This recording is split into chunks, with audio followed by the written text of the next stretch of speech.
Greetings, good people. My name is DJ Holly, and welcome to 0.5 Creative Studios. Chitubu che content, chitubu chisingapwi, chitubu chinonwiwa nemunhu wese, chitubu chakavhenekwa chikaongororwa nana mazvikokota zvikanzi aiwa.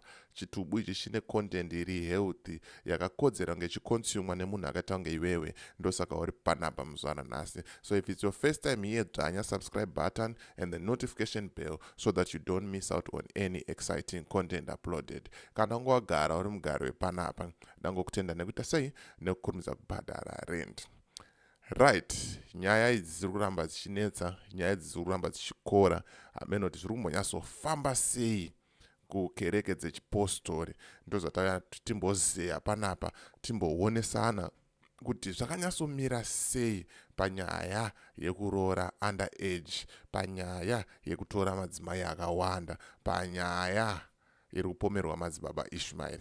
Mukuita tsvagiridzo nemukuongorora nemukuita dzombongororo, ndasanganawo nerimwe clip revamwe madzibaba vane 84 years, vane vakadzi 13, vane vana 87, vazukuru plus 100 plus, havaverengeke vakawandisa.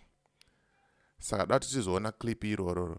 And then at the same time, madzibaba Ishmael vanga vane vakadzi 9. Vane vakadzi 9, 5 of them vanga vari underage. Pakashata. Mawana. Right, rekatipinda zvedu munyaya yedu, but tisatapinda munyaya yedu, kana une business raunaro rauda kushambadzirwa, ndibate namba dzangu ndodziri kubuda pasi apa nditika. Kana une nyaya yauda kuripota, ndibate futi pa same number ipapa nditika. And let's not forget all in one herbal medicine. Gwenzi ranetsa, gwenzi rinokwapura zvese, gwenzi rinofanira kugarwa ririmo naro mumba nditika. Ukaita musana rinoshanda, ukaita mudumbu rinoshanda, ukaita musoro rinoshanda, zvese zvaungangofungira ndira kucleana system rinoshanda nditika. Saka batai namba dziri pa screen idzo, moti tanzina DJ Holly tipei gwenzi, munopiwa gwenzi iroro handitika, mogara naro mozondiudza tichi how far is too far nditika. Saka rikatipinde muclip redu tinzwe madzibaba kuti madzibaba wari kutii. Pakashata apa. Asi kuti kumaso munombobatwa iye namukadzi wandi wakandipikira kuti iwewe ndandirabva mangani ndikazi iwewe soro munhu unonga wane chijana chekunga kuti wapa pachitano chekukurawa kudai saka tetinesa kwaita muchecha ngemuchechi waitora sei vakadzi utomupfimba chaiko usachipa kuona kunyepa ima mupfimbo vakadzi munongotaura kuti mweya mucheno wanditi uyai madzimai kutoshingirira kupfimba mukazipoira munotoramba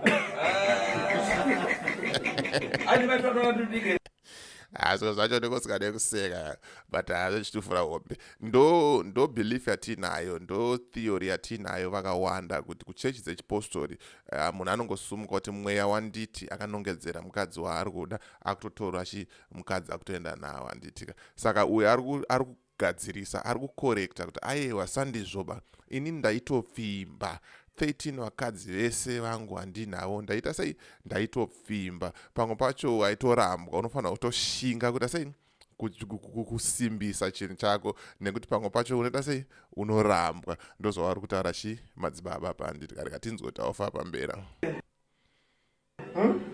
Ai matwa 13 asi munotora vakadzi vacho vana vadiki atondotorwawo kuti isusu tanga tisingabvunzi age taina muchifuwa chake kuti mukadzi wacho wapo watotora wautotora.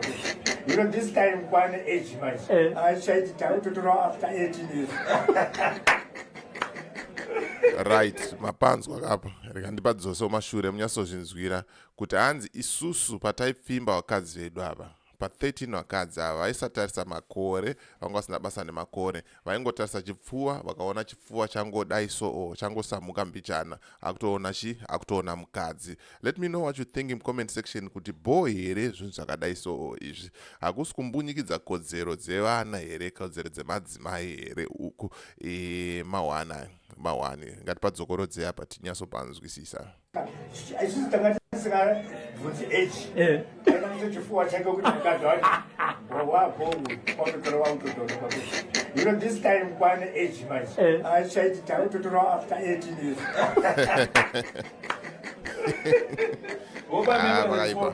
tainamisa chifuva akandonga adaiwo nototi kaibva zvatonaka kwakutorowa sei and iwo vana problem yayo kuti unokona kubereke vana chaivo kusvika ma 8 9 saka muna vana vangani ndandini 87 vana 87 mazana vangani asikana vana wanangu 87 kutaura kwandiri kuita kuno akashayika naaripo 87 tate mawana dhimika muno vakuru avo rimwe dare iro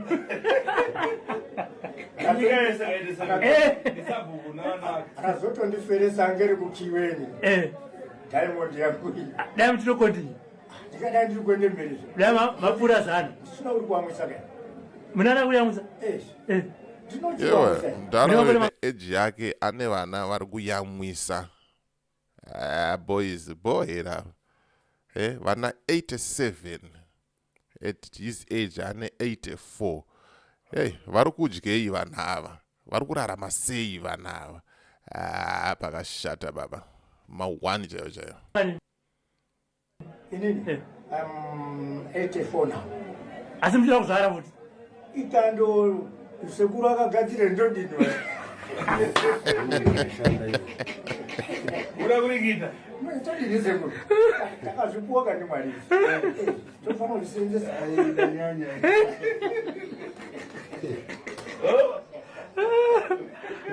ndarawa chaasitomira asitodzora tsvimba rototaura takazvipiwa ndimwari pakashata ada kutoramba achirova kuita vamwe vana ma1 isa comment mucomment section and let me know what you think kuti bo here iyi iri kuitika apa iyi kuti zvobuda here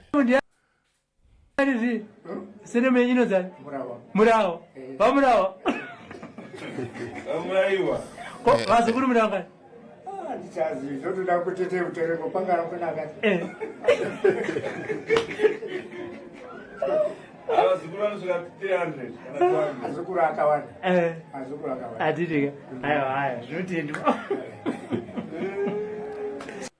asi mawana aya ma1 mangozvinzwira mega mazvionera mega zviri kuitika kuchechi yechipostori kuti munombonyatsozvifambisa sei kana pana vechechi yepostori vanopinda chechi yepostori ndibatei panapa timbokurukura kuti muri kuzvifambisa sei kumachechi aya I know and I believe kuti machechis akasiyana zvitendero zvinamato netsika neunhu nemagariro zvinosiyana according to machechis handiti even mapfekero saka ndibatei and then nhamba dzangu ndo dziri pasi apa timbokurukura tinyatsoonesa mondiudzawo kuti kuchechi kwenyu mimi munonyatsoita nezvei tofambira nyaya dzacho handitika so ndo vhidhiyo ranga ndangoya naro zvamanje manje kuti ndikuratidzei kuti aiewaka zvimwe zvacho hazvisi zvokupomerwa kunzi madzibaba ishmaeri chino nechino kana kuti kuchechi kwechipostori uyu murume uyu ane makore 84 ane vakadzi 13 ane vana 87 vazukuru ameno 100 plus zvichikwira ikoko handiti